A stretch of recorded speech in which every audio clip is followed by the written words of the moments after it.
আসসালামু আলাইকুম। ফিফি থেকে সবাইকে স্বাগতম। আমরা এখানে জংখাও রিসোর্টে উঠি। এখন সকাল ৭টা। এই জংখাও রিসোর্টটা মাঙ্কি বিচের খুব কাছে। দূরে মাঙ্কি বিচের পাহাড় দেখা যাচ্ছে। আমাদের হোটেলের পাশে একটা বুফে রেস্টুরেন্ট ছিল। সকাল ৮টা থেকে ওরা ব্রেকফাস্ট সার্ভ করে। আমরা সেখানেই ব্রেকফাস্ট সেরে নিলাম। এখানে পার পার্সন আমাদের ১৫০ বাত করে লেগেছিল। রেস্টুরেন্টের সামনে বিভিন্ন souvenir items, ornaments, ladies earrings, necklace, ঝিনুকের তৈরি বিভিন্ন অর্নামেন্টস এগুলো সাজানো ছিল, যাতে ট্যুরিস্টরা আসলে এখান থেকে কিনতে পারেন। ফিফিতে একটা মজার ব্যাপার লক্ষ্য করলাম, যে রেস্টুরেন্টগুলো সকালে ব্রেকফাস্ট সার্ভ করে ওরা দুপুরের লাঞ্চটা করে না, আবার যারা লাঞ্চ রেডি করে ওরা আবার সকালের ব্রেকফাস্টটা সার্ভ করে না। আমাদের এই রেস্টুরেন্টে হালাল ফুড ছিল এবং এখানে খাবারেরও বেশ ভ্যারাইটি ছিল। এই রেস্টুরেন্টে একসাথে ১৫০ জনের ব্রেকফাস্ট অ্যারেঞ্জমেন্ট আছে। দুপুরে ফিফিতে অনেক ট্যুরিস্ট আসে বিভিন্ন আইল্যান্ড থেকে লং ডে ট্যুরে। তো যেই হোটেলগুলো বা যে রেস্টুরেন্টগুলো এখানে লাঞ্চ সার্ভ করে, এই হোটেলগুলোতেই ওদের খাবারের অ্যারেঞ্জমেন্ট করা থাকে। মূলত ট্রাভেল এজেন্সিগুলোর সাথে ওই রেস্টুরেন্টগুলোর একটা অ্যাগ্রিমেন্ট থাকে। প্রতিটা রেস্টুরেন্টের সামনে আবার পা ধোয়ার সুন্দর ব্যবস্থা রয়েছে। যেহেতু ফিফির চারিদিকে বালি আর বালি, তাই ট্যুরিস্টরা যাতে সহজেই ফ্রেশ হতে পারেন এই জন্য রেস্টুরেন্টগুলোর সামনে সুন্দর ব্যবস্থা করা আছে।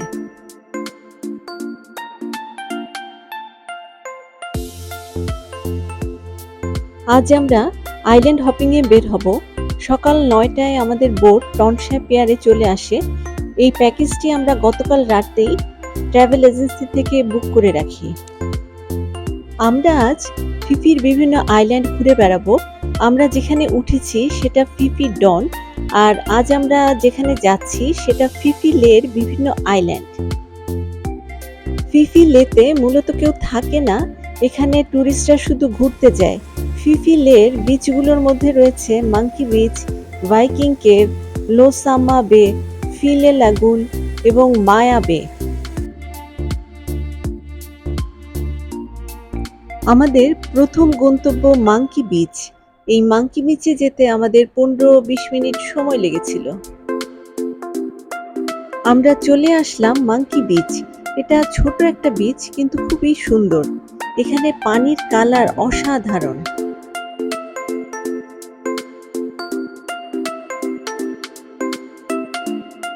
আমরা লাকিলি আজ এখানে কিছু মাঙ্কির দেখা পেয়ে গেলাম। তবে ট্যুরিস্ট খুব বেশি থাকলে এরা জঙ্গলে লুকিয়ে থাকে, বিচে আসে না। ট্যুরিস্টরা মাঙ্কিদের সাথে বেশ মজা করছিল। কেউ খাবার দিচ্ছিল, কেউ আবার ছবি তুলছিল, কেউ বা ওদের সাথে হাই হ্যালো করছিল। অনেক সময় বানর মোবাইল ছো মেরে নিয়ে যায়, তাই এখানে যারা ছবি তুলবেন তাদের খুব কেয়ারফুল থাকতে হবে। মাঙ্কি বিচটা লাইমস্টোন পাহাড়ে ঘেরা এবং পাহাড়ে রয়েছে হরেক রকম গাছ। কিছু গাছের পাতা সবুজ, কিছু গাছের পাতা হলুদ, আবার কিছু আছে রেডিশ কালারের পাতা।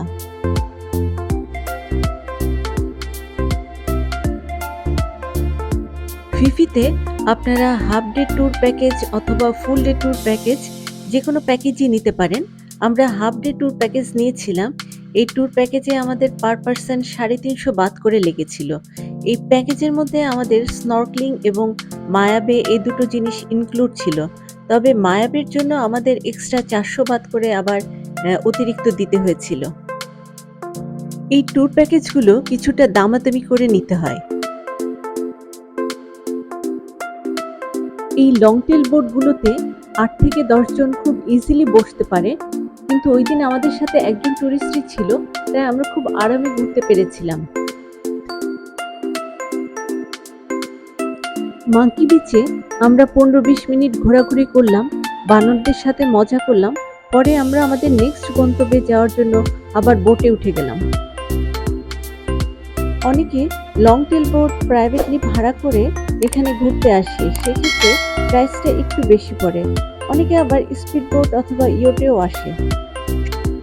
আমাদের নেক্সট গন্তব্য ভাইকিং কেভ। এই ভাইকিং কেভ পাহাড় ক্ষয় হয়ে পাহাড়ের মাঝখানে গুহার মতো সৃষ্টি হয়েছে।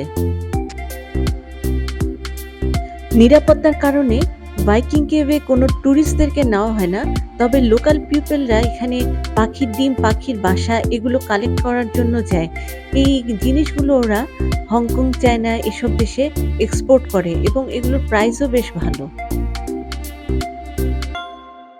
যেহেতু পাহাড় ক্ষয় হয়ে এই কেভটা তৈরি হয়েছে, তাই ট্যুরিস্টদেরকে এরা এই কেভটা একটু দূর থেকে দেখায়, যাতে পাহাড়ের ধ্বংসাবশেষ ট্যুরিস্টদের গায়ে এসে না পড়ে। আর এই জায়গায় পানির ডেপথ অনেক বেশি।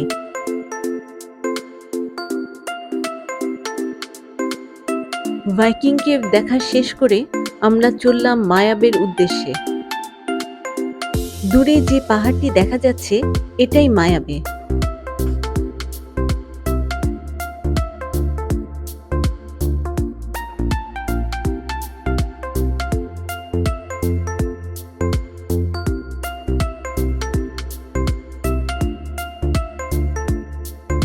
আমরা চলে আসলাম লো সামা বে। লোকাল পিপল একে বলে সামা বে।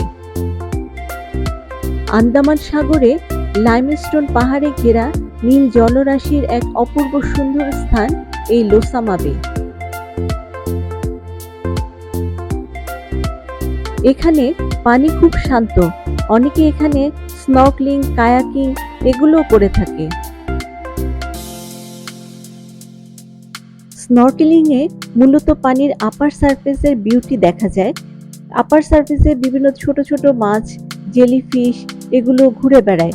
তবে যদি টুরিস্ট খুব বেশি হয়, অনেক সময় এই মাছগুলো পানির আপার সারফেসে আর দেখা যায় না। আমরা এখানে 20-25 মিনিট স্টে করি।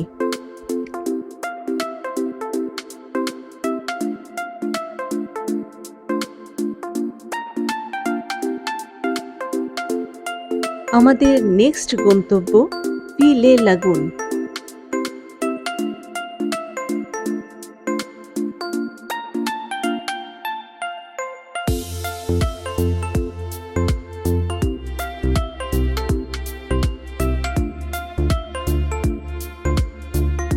আমরা এখানে স্নর্কলিং করি। যারা স্নর্কলিং করতে চান তারা এই ট্যুরে আসার সময় সাথে সুইমিং কস্টিউম নিয়ে আসবেন। আমাদের ট্যুর প্যাকেজের সাথেই এই স্নর্কলিং ইনক্লুড ছিল। স্নর্কলিং করার জন্য ওরা আমাদের কিটস দিয়ে দেয়, তবে এই কিটসগুলোর যদি কোনো ক্ষতি হয় তবে ওদেরকে এটার জন্য ক্ষতিপূরণ দিতে হয়। ফিফিতে আসলে অনেকে স্কুবা ড্রাইভিংও করে, তবে স্কুবা ড্রাইভিং করার জন্য আলাদা প্যাকেজ নিতে হয় এবং এটি নর্মালি একটু ডিপ সি ওয়াটারে হয়, আর স্নর্কলিংটা শ্যালো ওয়াটারে হয়। তাই যারা সাঁতার জানেন না তারাও লাইফ জ্যাকেট পরে স্নর্কলিং করতে পারেন।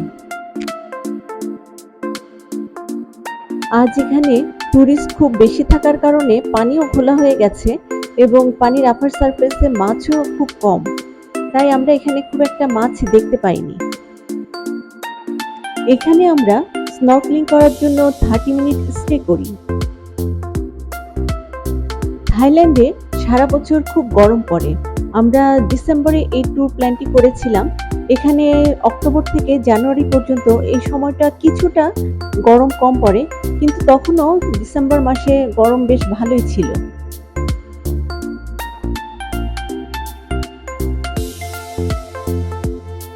ট্যুর প্ল্যান করার সময় আপনারা অবশ্যই ওয়েদার ফোরকাস্টটা দেখে নেবেন। অনেক সময় ওয়েদার যদি খারাপ থাকে তাহলে ওরা এই ট্যুরগুলো ক্যান্সেল করে দেয়, তখন সাগরও বেশ উত্তাল থাকে।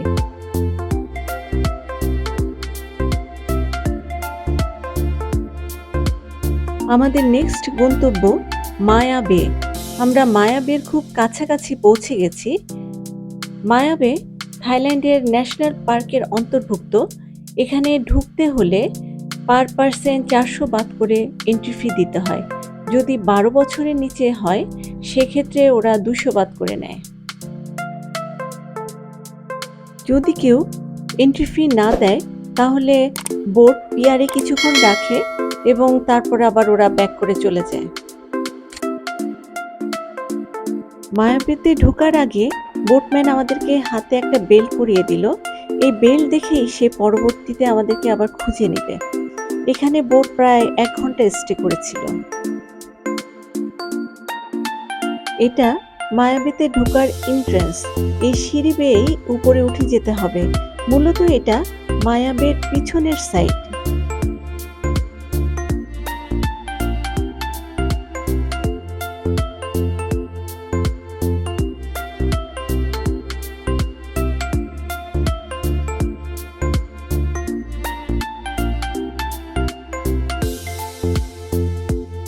এই পথ ধরে মায়াবেতে যেতে প্রায় 5-7 মিনিট সময় লাগে। মায়াবে সবসময় খোলা থাকে না, বছরের একটা নির্দিষ্ট সময় এটা বন্ধ থাকে।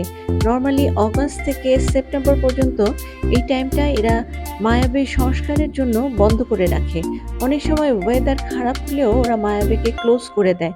তাই আপনারা যখন মায়াবেতে আসবেন অবশ্যই ওয়েদার ফোরকাস্ট দেখে আসবেন এবং এটা খোলা না বন্ধ অবশ্যই জেনে আসবেন।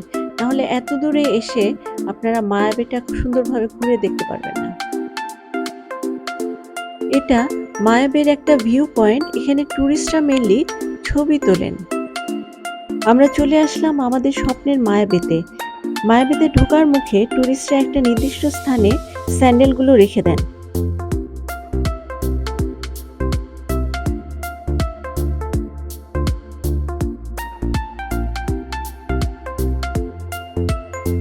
মায়াবে সকাল 7টা থেকে সন্ধ্যা 6টা পর্যন্ত খোলা থাকে। এখানে ট্যুরিস্টরা কেউ গোসল করতে পারেন না, কিন্তু পানিতে নামতে পারেন।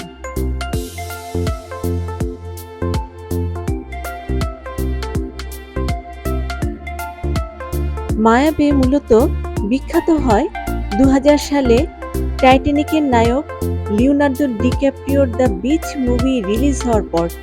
এই মুভিটি রিলিজ হওয়ার পর থেকে ট্যুরিস্টরা এই বিচটা সম্পর্কে জানতে পারে এবং প্রতি বছর এখানে প্রচুর ট্যুরিস্ট আসা শুরু করে। এখানে এত ট্যুরিস্ট আসতে শুরু করে যে থাই গভর্নমেন্ট এখানকার ইকোসিস্টেম নিয়ে খুব উদ্বিগ্ন হয়ে পড়ে। তাই থাই গভর্নমেন্ট এই মায়াবেকে 2019 সালে ন্যাশনাল পার্কের অন্তর্ভুক্ত করে নেয় এবং এখানে আসার জন্য ফি ইম্পোজ করে। এর আগে এখানে ঢোকার জন্য কোনো ফি দিতে হতো না ট্যুরিস্টদের। থাই গভর্নমেন্ট আইল্যান্ডগুলোর ইকোসিস্টেম ঠিক রাখার জন্য অনেকগুলো আইল্যান্ডকে ন্যাশনাল পার্কের অন্তর্ভুক্ত করে নেয়। এর মধ্যে আছে পোদা আইল্যান্ড, জেমস বন্ড আইল্যান্ড। এইসব আইল্যান্ডে ঢোকার জন্য অবশ্যই পার্ক ফি দিয়ে তারপর ঢুকতে হয়। আমরা মায়াবেতে 1 ঘন্টা ঘোরাঘুরি করি, তারপর আবার আমরা পিয়ারের দিকে এগিয়ে যেতে থাকি। এখানে আমাদের বোটম্যান আমাদের জন্য ওয়েট করছিল।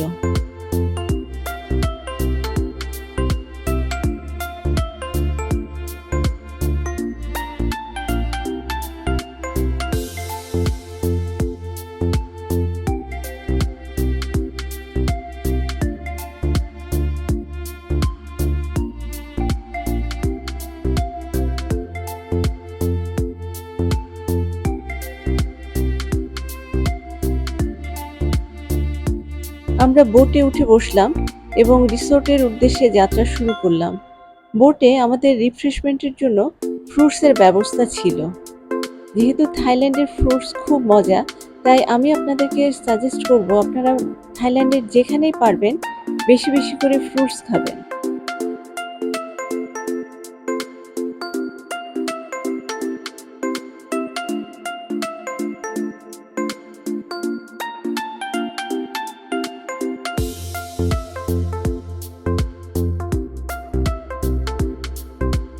আমরা টনসাই পিয়ারের খুব কাছাকাছি চলে এসেছি। এখন প্রায় 2টো বাজে। আমরা 9টায় এখান থেকে স্টার্ট করেছিলাম সকালে আইল্যান্ড হপিং এর জন্য। আমার নেক্সট ভিডিও ফিফি ভিউ পয়েন্ট দেখার আমন্ত্রণ জানিয়ে আজ এখানেই শেষ করছি। আল্লাহ হাফেজ।